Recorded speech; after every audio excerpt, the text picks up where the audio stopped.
I live here in the Gambia. I'm representing the African Diaspora Returnees Association, and we are a group of people who have returned to live in Gambia because we see ourselves as Africans. So I'm representing that group.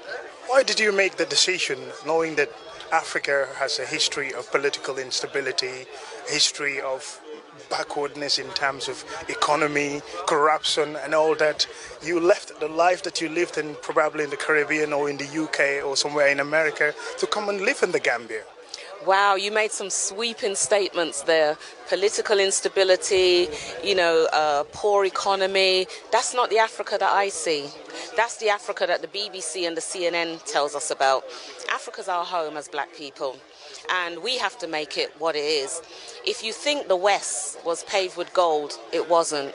I was born in the UK, but I was always made to know I was never accepted there as a black person. So you see the difference. Even though I was born there, and I should be able to say, yes, it was wonderful there, but it wasn't. The discrimination is still there. My parents faced it in the 60s. I faced it, as I was growing up. My children are facing it. It's not changing for us.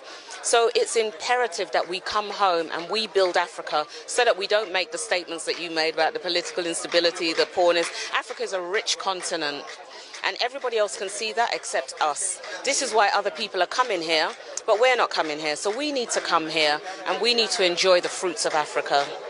How do you adapt to a country that struggles a lot economically, and even when it comes to basic necessities like food, water, electricity, the on and offs of electricity? You've been in the UK all your life and you've not experienced such kind of things. How are you going to adapt in the Gambia? Because it's a mindset.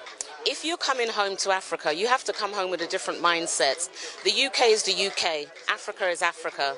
And if you want to live here and be part and parcel of the fabric of Africa, you have to adapt.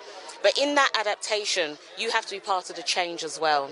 So, yes, we may not have stable electricity all the time. We may not have, maybe all the things that we thought we needed in the West. But we have to think to ourselves, did we need all the materialism that the West has to offer? Have we been spoilt by the West? Is it really about living the life we should be living as Africans? We are different, and we should be living a different life. So it's about adapting, but it's about changing the mindset first. You look like one of us. Do you feel at home when you came to Gambia?